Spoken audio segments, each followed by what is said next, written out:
à tous, j'espère que vous allez bien. C'est l'Afterlap, le podcast du sport auto, vous le savez. Vous connaissez la formule, après le Final Lap, il y a l'Afterlap où on débrief souvent les courses auxquelles on a assisté. Et aujourd'hui, je retrouve avec une joie non dissimulée mon ami Tristan Gomandi, notre consultant F1, qui me rejoint donc pour ce qui est l'épisode 118 de l'Afterlap. Bonjour Tristan. Bonjour à toi, Laurent Frédéric. Ça va? Ça faisait un certain temps qu'on ne s'était pas vu. Ouais, c'est vrai. Un petit rendez-vous qui nous manque. Voilà, mais qu'on retrouve avec plaisir et qu'on maintient encore pour cette année 2022, vous pensez bien. On avait coché quelques cases, voilà, en début d'année, en se disant, là, il y a certains grands prix, on va essayer de se voir, parce que quand même, ça devrait être un grand prix, soit un petit peu événement sur le papier, soit il se sera vraiment passé quelque chose. En tout cas, on attend le dernier moment pour en être certain. Mais là, c'est vrai, Tristan, on avait coché ce grand prix de Miami, dont on va donc parler aujourd'hui, parce que on percevez bien que ça allait être un rendez-vous un peu événementiel, avec un nouveau cadre, évidemment, un pays qui n'est pas nouveau, mais qui fait de plus en plus d'efforts pour accueillir la Formule 1. Miami, bon, il y a une telle aura par rapport à cette ville, avec un côté parfois un peu festif, ou alors un show à l'américaine. Bon, on a eu un petit peu tout ça ce week-end, t'es d'accord? Oui, tout à fait. Non, ce qui est vraiment sympa, c'est quand même de mettre un petit peu de cette ambiance américaine dans la Formule 1 qui nous manquait depuis quand même pas mal d'années.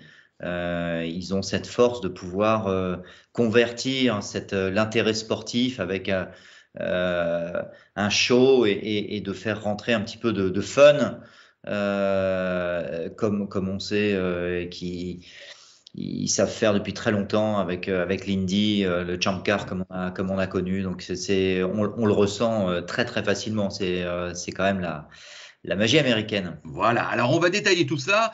Je précise pour nos fidèles auditeurs et spectateurs qu'effectivement ce rendez-vous de l'Afterlap est à retrouver sous deux formes, soit audio, classique podcast sur toutes les plateformes usuelles d'écoute, ou vidéo sur la chaîne YouTube l'Afterlap. Et n'hésitez pas bien évidemment à nous mettre vos petits commentaires et puis que le débat puisse se prolonger éventuellement. Dans quelques instants, Tristan, on va revenir sur l'effet de course et le résultat brut de cette course, effectivement le 5e rendez-vous de la saison. Mais on va quand même commencer effectivement par ce cadre. Voilà, tu vas me détailler ce circuit, tu vas me dire ce que tu en as pensé.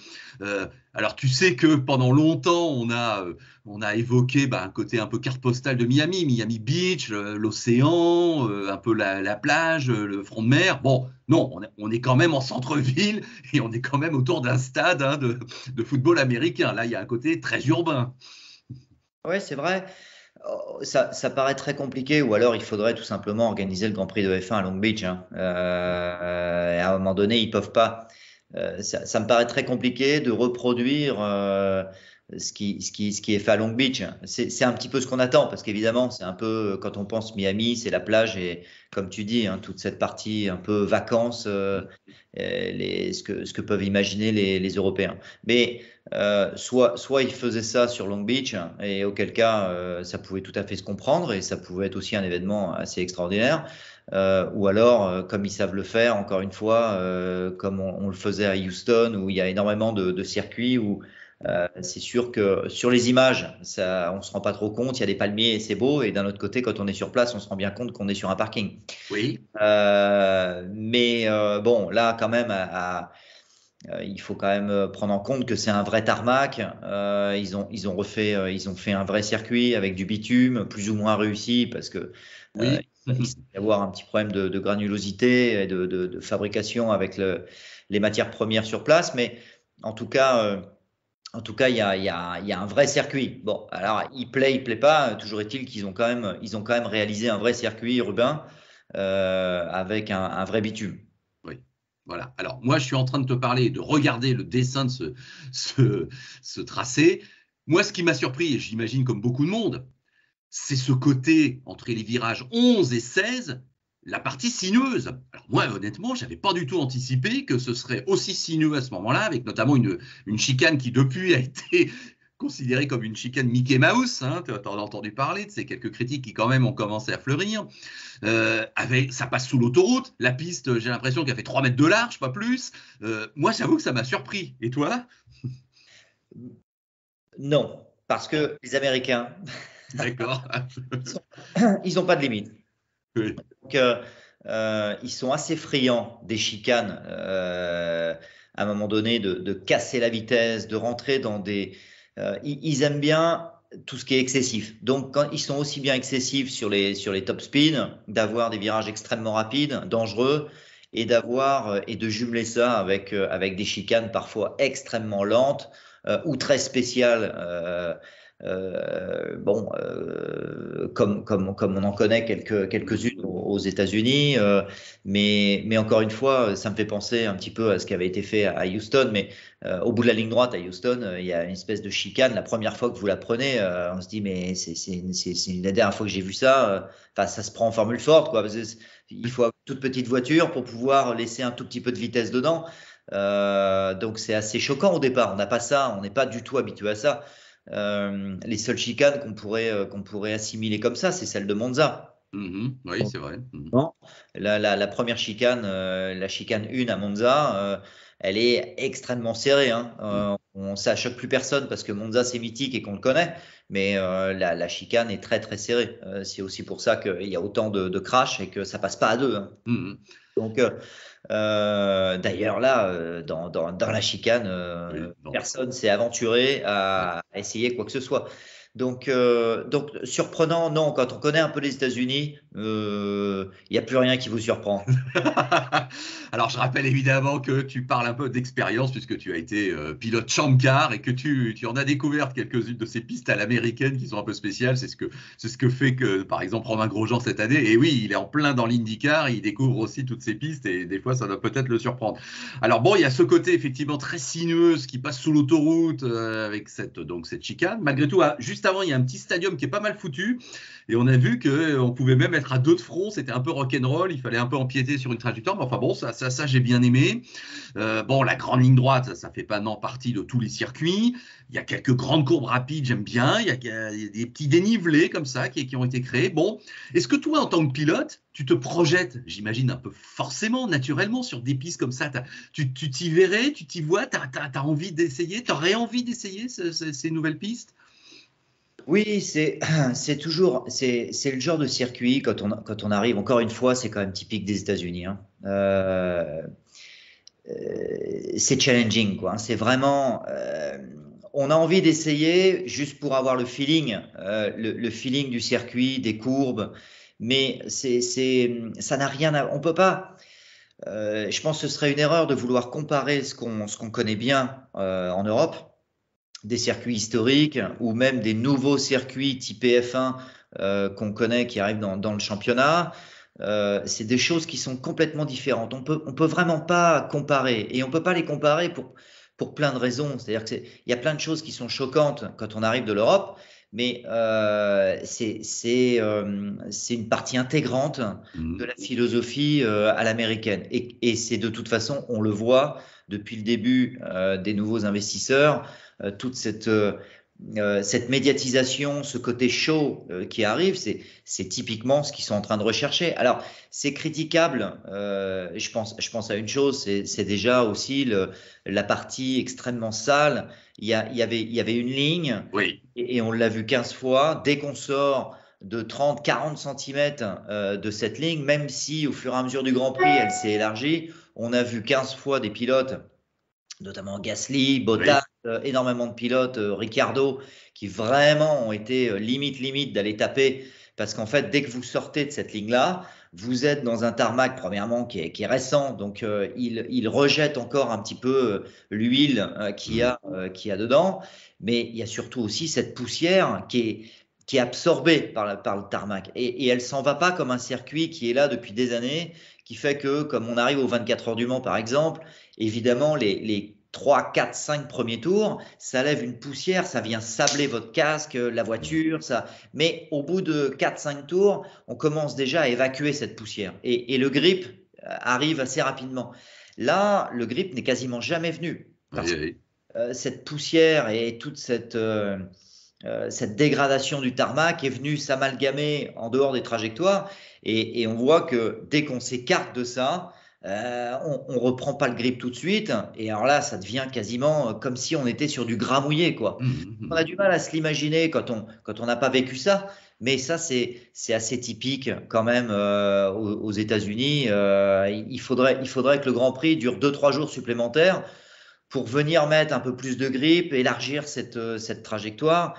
Mais quelque part, c'est ce qu'on cherche. Alors, ça peut être désagréable, agaçant pour le pilote qui est là en train de chercher la perfo, qui veut dépasser, qui veut. Ok, il y a ce côté agaçant, mais malgré tout, quand vous regardez un Grand Ouais. Prix, qu'est-ce que veut le spectateur? Il veut quand même des difficultés.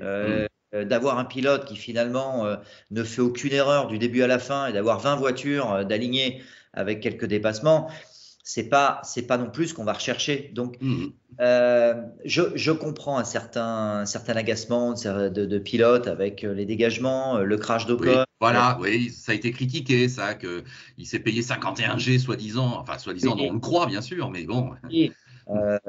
Mais il n'empêche que c'est ça qui fait qu'on a quand même une adrénaline, même nous, devant les écrans, quand on les voit attaquer, Ouais. on sait que par contre là, la moindre erreur va pas pardonner, quoi. Hein. Donc, Ouais. c'est ce que tout le monde cherche globalement, à part les pilotes, bon, parce Oui, c'est qu'ils vrai, non, mais t'as raison. pas de stabilité pour aller chercher la perfo absolue. Et là, elle est très compliquée à aller chercher parce Mmh. il y a des facteurs extérieurs qui viennent qui sont pas communs à l'ensemble du championnat. Et forcément, c'est des éléments nouveaux que le pilote, il aime bien sa stabilité et d'aller chercher la perfo pure, ce qui est la valeur intrinsèque d'un pilote de Formule 1. Tu as tout à fait raison. C'est vrai, quand on entend Pérez qui dit que le revêtement, c'est une blague, oui, c'est le pilote qui recherche sa sécurité, qui recherche ses petits repères et son bitume et son grip classique. Mais là, tu as raison. À partir du moment où tu dis c'est challenging et qu'effectivement, on ne cherche pas forcément un spectacle où il ne se passe rien, bah oui, du coup, faut y aller, il faut se retrousser les manches et il faut y aller. Ce Grand Prix ne sera pas Ah, simple. Il n'a pas été. c'est qu'à Mmh. la fin, c'est la même piste pour les 20 pilotes. Hein. Mmh, mmh, mmh. Ça va être à celui qui va faire le moins d'erreurs, qui va pas en faire, qui en fera moins, celui qui va peut-être en faire qu'une, mais elle va lui coûter 2, 3, 4 places. Donc on Oui, l'a vu tiens, une fois. Bottas, Bottas, là, quand il fait son erreur, les deux Mercedes Oui, passent, oui, merci. mais il y en a beaucoup, beaucoup, parce que Ouais. Magnussen a fait Mm. l'erreur quand il était en baston avec Mick Schumacher. Il y en a eu beaucoup hein, qui Ouais. sont tombés un petit peu dans le piège. Même Leclerc, à un moment donné, s'est écarté de la trajectoire et a perdu 1 seconde et demie, 2 secondes avec Verstappen. Non, et ça a été très très compliqué. Hamilton a fait plusieurs Mm. fois l'erreur, un peu toujours dans le même virage d'ailleurs, mais Ouais. bon, c'est ce qui fait aussi que, enfin, moi j'ai trouvé ça intéressant Ouais. d'un point de vue spectateur. J'ai trouvé ça très très sympa. Ouais, ouais, non, non, mais on est d'accord, moi aussi, j'ai bien aimé. Alors évidemment, après, si on veut vraiment pinailler, t'es comme moi, t'es comme tout le monde est peut-être ici en Europe. La fausse marina, c'est idiot. Le côté, on recrée une plage, on voit des gens dans une piscine, enfin dans deux piscines. Oui, bon, même le décor d'un stade, bon, on peut pas dire que ce soit bouleversant de beauté, quoi. Allez.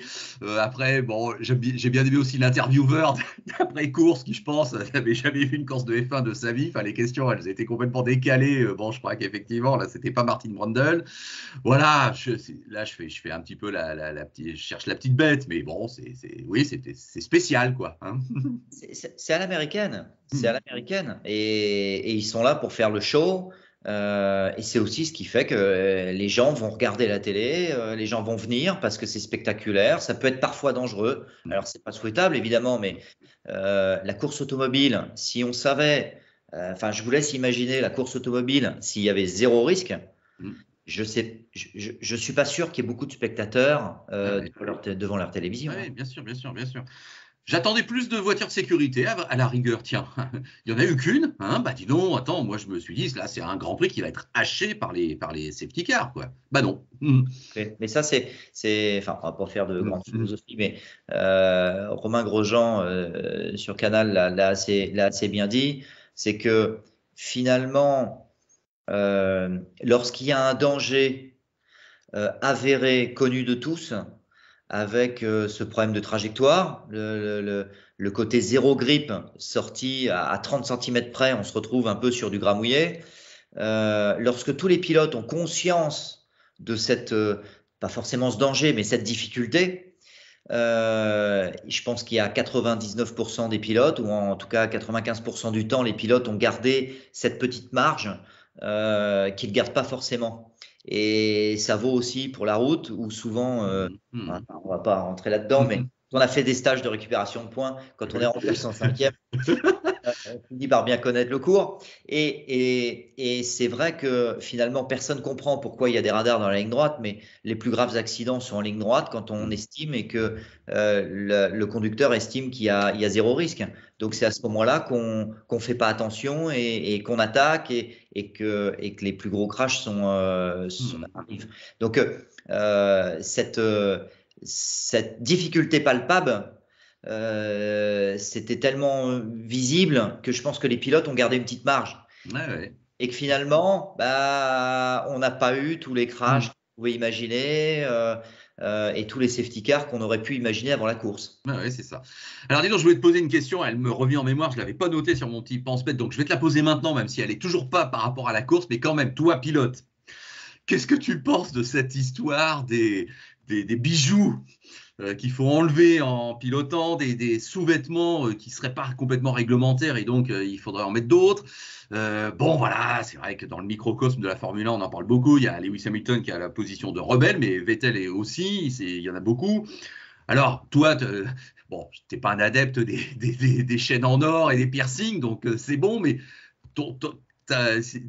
comment dirais-je, ton alliance, oui, tu la gardes quand tu pilotes quand même. Enfin, tu vois, je pose vraiment des questions toutes idiotes. Et qu'est-ce que tu penses globalement de ce problème? Oui, je l'ai tout. Enfin, pour la question personnelle, oui, je l'ai toujours gardé. Après, c'est une question de proportion. C'est-à-dire que je pense que si chaque pilote gardait son alliance, il n'y aurait pas de débat, très honnêtement. Après, il y a peut-être, on peut imaginer que Hamilton soit un peu visé sur ce sujet-là. Je pense que c'est aussi, je pense que tout le monde en a conscience, lui en a conscience, et que du coup, bon, par réaction, il amplifie encore plus le phénomène. Mais pour ce qui est des sous-vêtements et de cette réglementation, à ma connaissance, c'est une réglementation qui existe depuis longtemps. C'est que simplement la FIA essaye de l'appliquer. C'est souvent, parfois, les problèmes en Europe, c'est de la surréglementation. Il y a déjà des règles, c'est simplement de les faire respecter plutôt que d'en créer d'autres.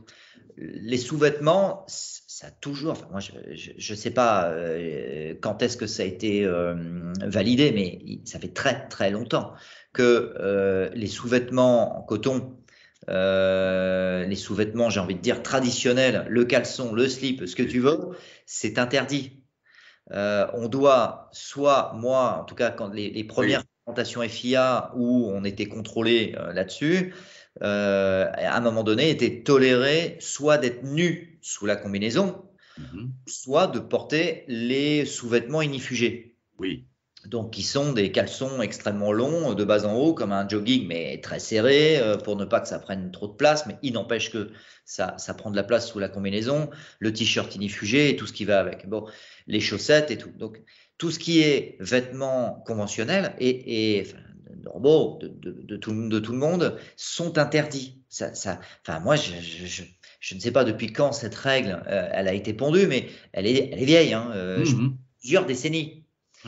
Donc, je suis assez étonné que ça fasse débat aujourd'hui. Je pense qu'encore une fois, il y a eu un peu une dérive au fur et à mesure. Il nous arrive tous, mais on fait attention sur les très très grandes courses où on se dit qu'on peut être contrôlé, mais c'est quelque chose qui nous arrive d'avoir les sous-vêtements ou de garder le caleçon.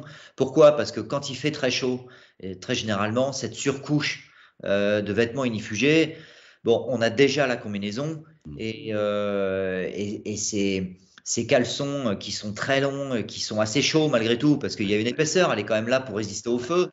Pendant quelques secondes. Donc forcément, si on peut l'éviter, on l'évite. Maintenant, pour des raisons de sécurité qu'on peut tous comprendre, la FIA, encore une fois, je pense qu'ils essayent tout simplement de faire respecter ce qui est écrit depuis longtemps.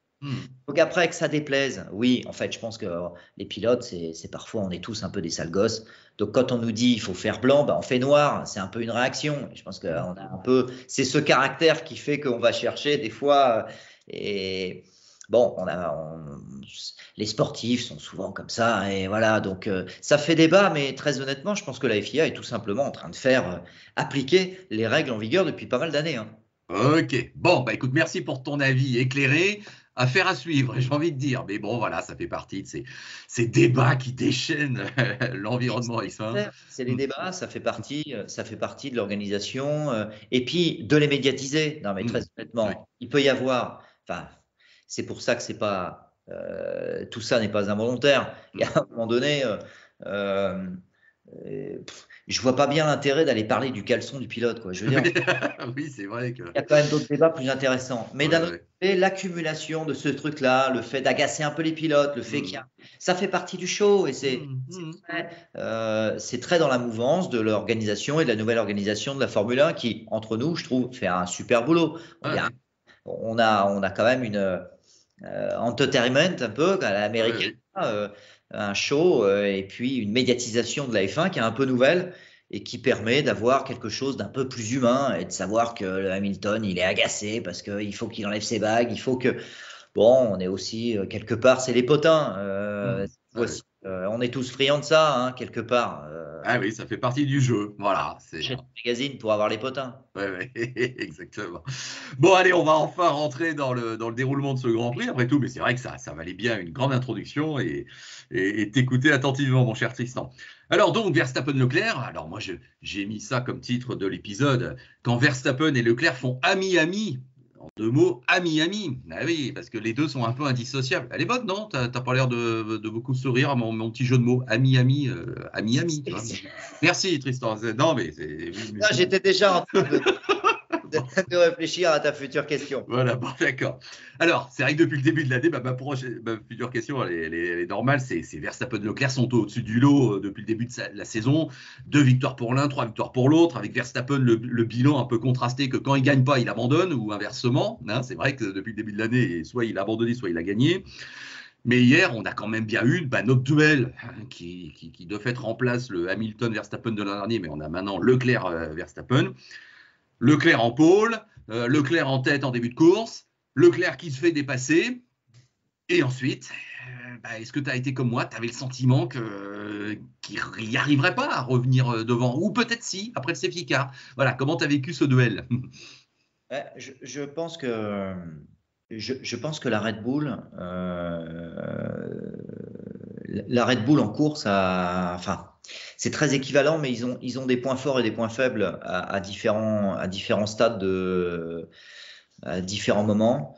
Les deux voitures sont quand même relativement équivalentes, mais la Red Bull a quand même un gros avantage, c'est sa top speed, hein, c'est la vitesse de pointe.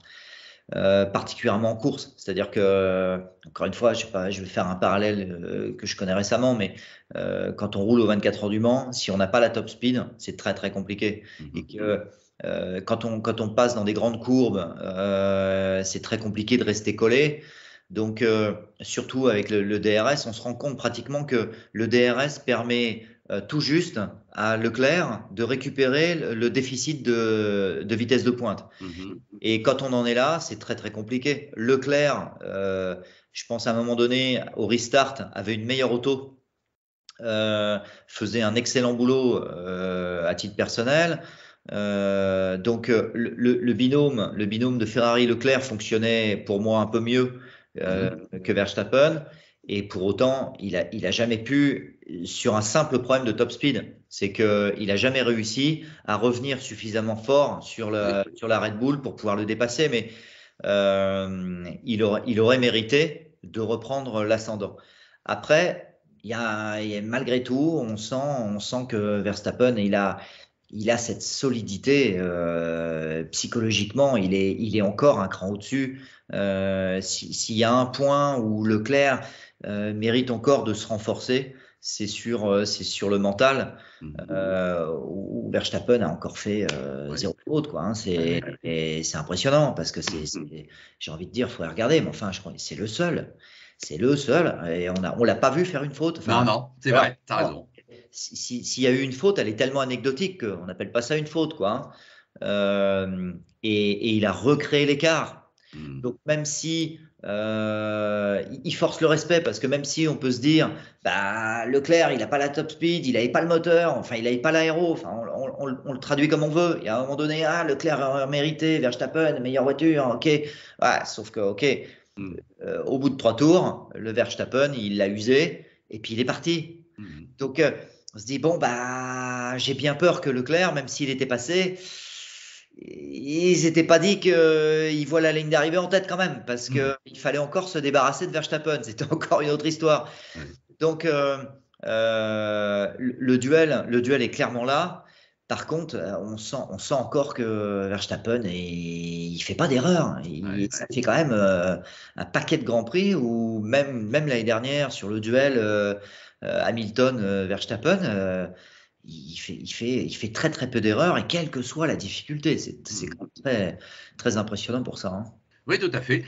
Malgré tout, je ne pensais pas que la menace Leclerc, après le restart, puisque donc, je te rappelle, le safety car a bien eu lieu du 41e au 46e tour, et il y avait 57 tours. Ça a été assez long, hein, d'ailleurs, que ça redémarre, un peu à l'américaine. Il va y avoir une page de pub, enfin bref. Donc, ça redémarre. Et là, je m'attendais pas forcément à ce que Leclerc soit aussi menaçant quand même sur Verstappen, hein. Les derniers tours, c'était un petit peu plus chaud. Ouais, alors de mon côté, j'ai pas été trop surpris parce que ça Mm. faisait déjà 3 4 tours qu'il était en train d'aligner les records du tour, hein, Leclerc, hein. Ouais, ouais. Alors, on pouvait se dire bon, que Verstappen gérait un petit peu parce qu'il avait créé un petit gap. Donc, mais c'est rarement le style de Verstappen de gérer de trop. Mais ça faisait au moins 3 4 tours que Leclerc montrait qu'il était en train de revenir petit bout par petit bout sur Verstappen. Les petits bouts étaient vraiment trop petits pour aller espérer quoi que ce Mm. soit. Mais enfin, il avait montré un rythme qui était clairement, il pouvait matcher avec Max, hein. Donc, non, surpris, je dirais pas que j'étais surpris parce qu'il avait montré que le rythme était très, très largement celui de Verstappen. D'accord. Donc on a quand même deux équipes qui sont au-dessus du lot, hein, c'est Ferrari et Red Bull, et c'est vrai que ça nous satisfait beaucoup, parce que on l'a, notre duel, on l'a, notre bataille, et c'est vrai que ça continue. Mercedes, t'es comme moi, tu penses bien qu'évidemment, ça va revenir globalement aux affaires. La question un peu, c'est de savoir quand et de quelle manière. On se serait parlé il y a une semaine. Là, je pense qu'effectivement, on aurait été. Enfin, tu as vu le Grand Prix d'Imola de Lewis Hamilton, bon, indigne de lui. Enfin, là, vraie sonnette d'alarme. Hier, entre Russell, qui a peut-être été un peu chanceux, c'est vrai, mais quand même qui a été solide, et Hamilton, qui a été globalement présent juste après le top 4, bon, moi j'ai eu le sentiment que ça revenait un peu mieux quand même pour Mercedes. Mais bon, est-ce que tu traces une sorte de bilan déjà après 5 Grands Prix Mercedes, c'est un peu, c'est plus ce que c'était, un peu quand même. Non, je pense que ça va. Enfin, ils ont cette capacité à rebondir parce qu'il y a une puissance derrière. Il y a quand même un paquet de cerveaux et de compétences pour essayer de redresser la barre. Maintenant, malgré tout, tout le monde travaille. Et Red Bull étant en train de se battre pour le titre et clairement dans le match, Ferrari étant dans le match, je pense que ça va quand même être compliqué pour Mercedes parce que Ferrari et Red Bull vont travailler d'arrache-pied pour essayer aussi de prendre l'ascendant ou en tout cas que l'autre ne le prenne pas. Donc ils vont travailler comme des dingues pour faire évoluer les autos, eux aussi. Donc ça implique que Mercedes non seulement comble le gap, en même temps que Ferrari et Red Bull sont en train de cravacher, d'aller peaufiner les derniers, alors que Mercedes sont encore en train de dégrossir Mhm. les gros bugs aéros, quoi, hein. Et on voit à plusieurs reprises que ce qu'ils appellent le marsouinage, là, mais le pompage aéro de l'auto, à plusieurs reprises, et même en qualif, ils ont encore à un moment donné, ce problème réapparaît. Donc, ils n'arrivent pas encore pour le moment à aller chercher la perfo et d'aller chercher la charge aéro sans avoir ce phénomène qui devient presque inacceptable, comme décrit Roussel. Il dit ça lui coupe la respiration. Donc on a tous des fois des difficultés dans la bagnole, la voiture est très difficile, elle rebondit, le machin, mais bon, on le supporte, petit mal au crâne à la fin, mais enfin bon, on le supporte. Jusqu'à un moment donné où parfois on en perd la visibilité, hein, on arrive même Mhm. à fixer l'horizon. Donc c'est plus pilotable. Donc eux, ils en sont quand même plutôt là. Donc Tant qu'ils n'auront pas solutionné ce problème-là, ils n'y arriveront pas à aller chercher la perfo. Donc ça, les deux sont complètement liés. C'est parce que c'est directement lié avec la charge aéro venue avec ce décrochage et pompage aéro. Plus c'est bas, plus vous générez de la charge. Et plus c'est haut, moins vous en avez. Et entre les deux, il y a cet effet d'aspirateur qui et ça vient se créer ce pompage. Il faut arriver absolument à rouler le plus bas possible pour arriver à générer cette charge aéro, commencer à décharger les ailes pour pouvoir aller chercher de la top speed. C'est la raison, tout ça est lié. Et c'est la raison pour laquelle ils n'arrivent pas à avoir la charge aéro, ils n'arrivent pas à avoir de la top speed. Et c'est un problème qui est assez complexe. La preuve, c'est qu'il y a quand même des antennes d'ingénieurs chez eux et que ça fait 3 Grands Prix que ça dure, 4 Grands Prix, et qui n'ont pas solutionné, sans compter les essais hivernaux. Hein. Donc, je pense que Mercedes, évidemment, reviennent parce qu'ils étaient à un niveau qui était quand même presque, enfin, politiquement presque inacceptable pour un constructeur comme Mercedes. Donc, ils reviennent dans le match parce que, bon, ils sont pas ridicules quand même. Hein. Ils sont dans le top 6. Mais c'est quand même au forceps. Il faut quand même avouer que quand on voit Bottas faire jeu égal un peu avec on se dit Alpha, même si Fred Vasseur, quand on le connaît, on sait que de toute façon ça ira dans le bon sens. Ça fait 25 ans qu'il emmène tout ça au bout, donc il va y arriver. Mais bon, on peut pas comparer les moyens d'Alpha avec ceux de Mercedes, ni même l'expérience. Donc quand on voit ça, on se dit bon, c'est là Mercedes a encore du chemin. Je suis pas sûr que Mercedes arrive encore tout de suite. J'ai bien peur que ça va être quand même compliqué pour eux. Hein. C'est quand même quelques grands prix avant qu'ils arrivent vraiment à recoller coller le morceau. Et puis après, il y a un effet psychologique. Quand l'écart est trop important, les pilotes, à un moment donné, bon, ils savent que le championnat, il est mort. Quoi. Donc, Bon. Alors, Hamilton ne s'est pas fait prendre un tour, comme ça a été le cas à Imola. Hein. Tu avais vu ça la dernière fois. Bon, c'est vrai que ça a fait mal. Bon. Admettons que là, hier, à Miami, c'était plus normal, on va dire. Mais bon, quand même, après 5 courses à voiture égale, Russell a 23 points d'avance sur Lewis Hamilton. Et il a globalement été toujours devant Lewis Hamilton depuis le début de l'année. Enfin, j'ai un peu envie de résumer la situation comme ça. Crois-tu qu'on puisse déjà un petit peu s'inquiéter pour Lewis Hamilton ou voir que le duel est plus féroce qu'on le pensait à la rigueur et que Russell est bien là pour peut-être bouffer Hamilton ou bon, tu nuances un petit peu tout ça? Non, alors je pense que, enfin, je repensais à ça. On en a parlé l'année dernière. Le combat Hamilton-Verstappen, humainement, je parle, a été à un tel niveau. On l'a dit l'année dernière, quoi qu'il arrive, ça laissera des traces. Pour toutes les raisons, qu'elles soient bonnes, mauvaises, et quelles que soient les raisons, là aujourd'hui on les connaît et on sait, enfin je veux dire on les connaît, on sait ce qui s'est passé l'année dernière. Verstappen a gagné. Bon, dans des circonstances quand même très difficiles faut quand même l'avaler la pilule. C'est pas volé, on va pas refaire le débat, mais forcément ça laisse des traces, c'est obligatoire. Ça peut pas être autrement. Il y a un moment donné, c'est reste des mecs, ils ont 2 bras, 2 jambes et un cerveau. Donc ça a forcément laissé des traces. Et même si Hamilton est un garçon exceptionnel pour plein de raisons, et aussi mentalement, il n'empêche que ça laisse des traces. Je pense que en début d'année, le fait que vienne s'ajouter à ça une voiture qui soit difficile et des solutions techniques qui tardent à venir, ça finit par faire beaucoup pour un seul mec. Et je pense qu'il est suffisamment solide pour ne pas s'engouffrer. Je pense que ce week-end en était la preuve. C'est un nouveau circuit. Les circonstances sont difficiles. Il faut s'adapter à beaucoup de choses avec une voiture qui n'est pas évidente. Hamilton a prouvé qu'il avait été plus vite. En tout cas, il était devant son équipier. C'était clair, net, précis. Bon, voilà. Donc, il a fait le job. Après, les circonstances, bing, pas de bol. Le safety car, Russell était derrière. Hein, il n'y avait pas photo. hein. Bon, évidemment, vu qu'il est parti avec les hards, il s'est arrêté après, il s'est retrouvé un peu dans le match avec Hamilton, mais enfin, il était censé revenir très largement derrière en s'arrêtant. Bing, safety car. Donc évidemment, rebelote fin de l'année dernière. Le Hamilton revit le même truc, se retrouve avec un mec non seulement pas avec des hards 9, mais avec des médiums. Ouais. Donc c'était mort d'avance. Ouais. Et puis pas de bol parce que l'autre le dépasse, mais passe à côté, donc il le relaisse passer, il le repasse. Là, ça fait ouf. Ça finit par piquer quand même mamie dans les orties. Là, c'est vrai que psychologiquement, c'est dur. Mais il y fait face. Et très honnêtement, je le vois pas s'engouffrer. Alors factuellement, c'est sûr, il y a un écart, boum, qui vient de se recreuser encore. Je pense qu'il est franchement trop tôt pour estimer que Russell prenne l'ascendant sur Hamilton. Hamilton, là, a prouvé ce week-end qu'il avait repris sa place quand même. Donc, de leader, entre guillemets, face à Russell.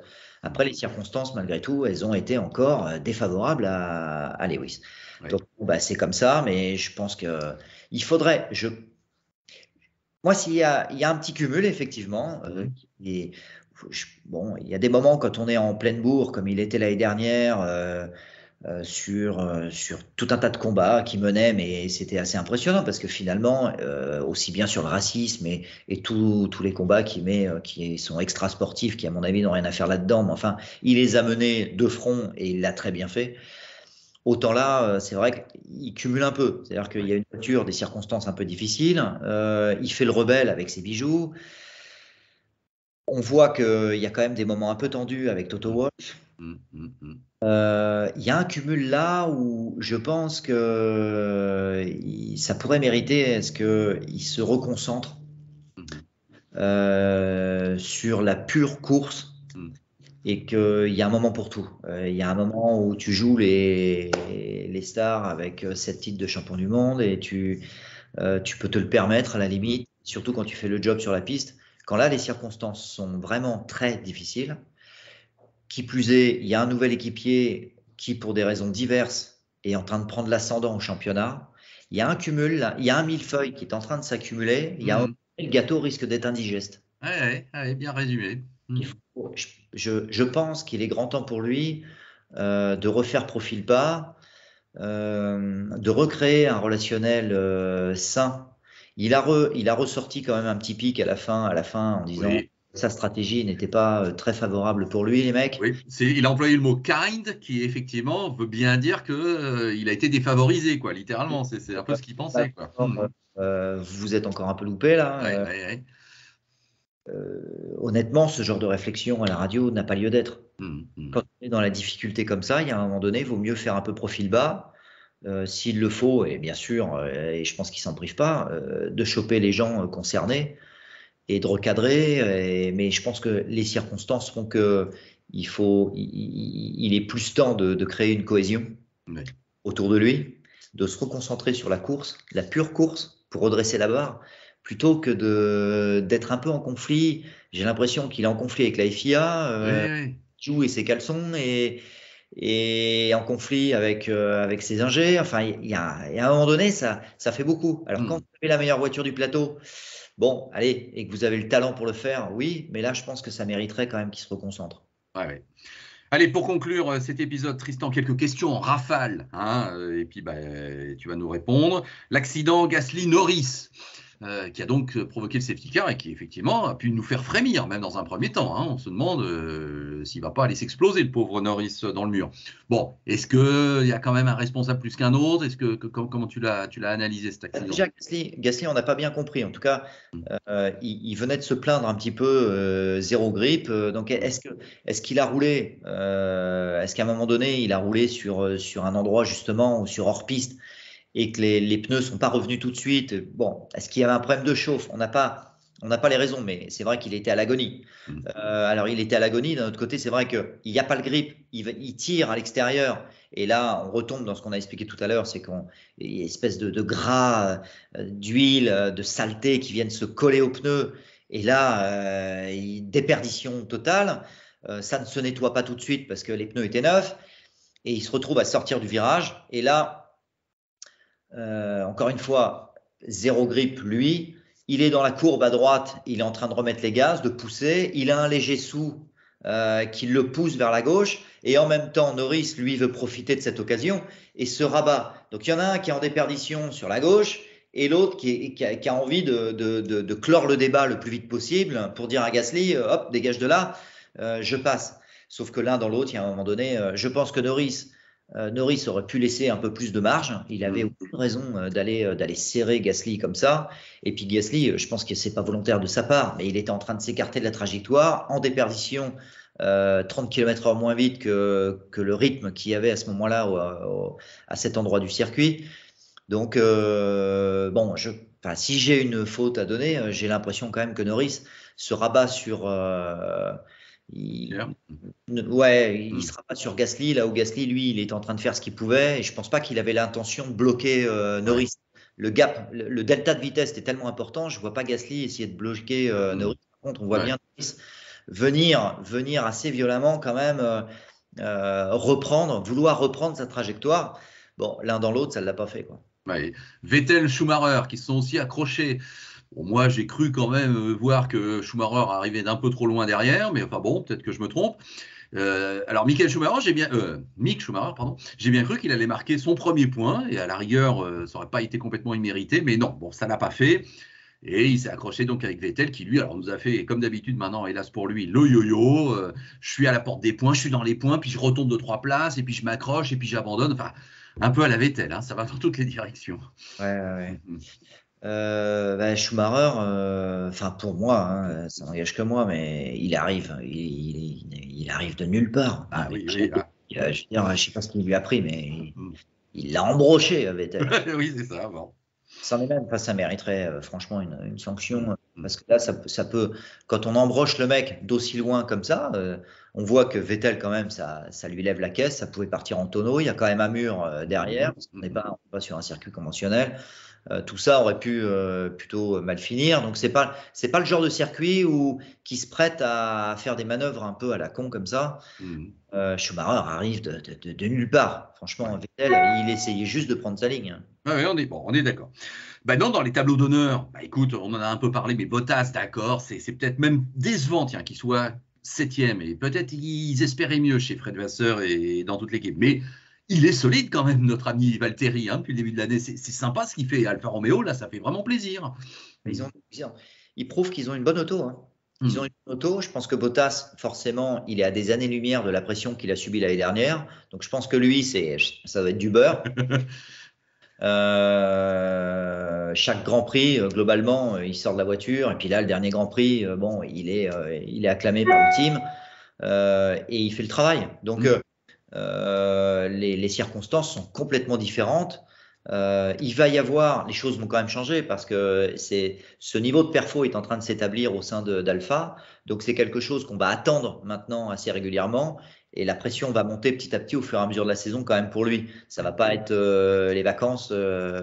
Et malgré tout, il fait un super boulot, mais pas que lui. C'est que s'il le fait, c'est que, la valeur de Bottas, on la connaît à peu près quand même. On l'a vu faire le job. C'est un excellent pilote. Il a fait les pôles devant Hamilton, et donc il y a rien à redire.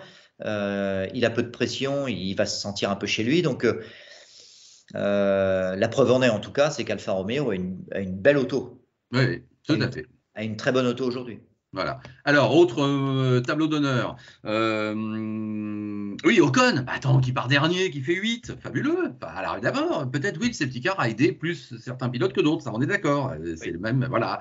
Mais, dis donc, surtout après l'accident qu'il avait connu et le choc qu'il a connu, parce qu'effectivement, là, il n'a pas simulé, bien sûr. Super résultat. Et je lui associe Albon aussi, parce qu'Albon, tu as vu ce qu'il nous fait depuis le début de l'année? Il est sur une Williams, on a l'impression qu'il est 15 au mieux en première partie de course, et puis que ce soit par une stratégie géniale qu'il avait eue de s'arrêter au tout dernier moment à Imola, ou alors là, à la force du poignet, finalement, il est dans le top 10 à chaque fois. Moi, là, il me plaisent ces deux petits-là. Il fait un très bon travail en course, Albon. Oui. Je pense qu'il a absolument pas la voiture pour essayer de montrer quelque chose en qualif. Mais en course, il est là.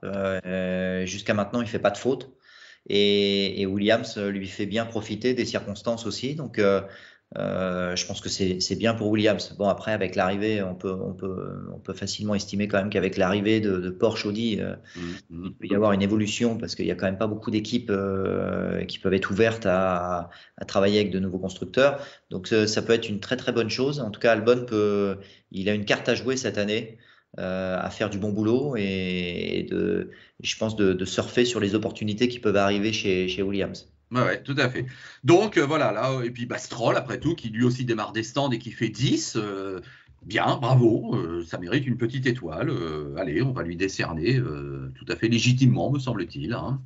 Oui. Oui. Allez, écoute, C'est moins oui. trop Vettel.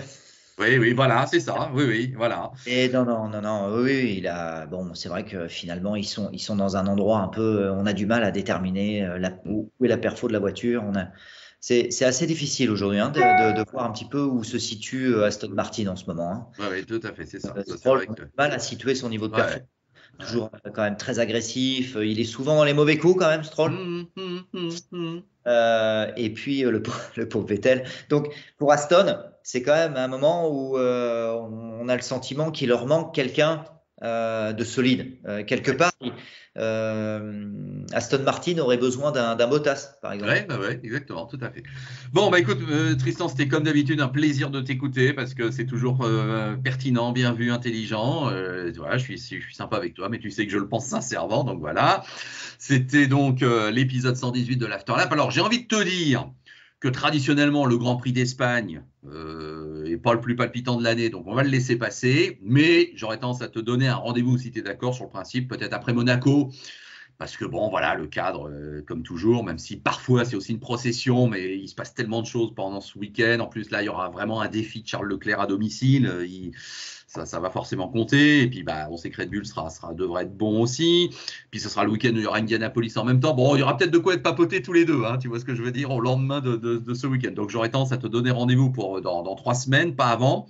Mais donc, on va te remercier beaucoup d'avoir participé à ce numéro et on va espérer que tu ailles bien et qu'effectivement… tout va bien. Hein, voilà, tu nous confirmes, tant mieux. Bon, Tristan, je te remercie beaucoup et je te souhaite plein de bonnes choses et je te dis donc à bientôt, n'est-ce pas? Très vite.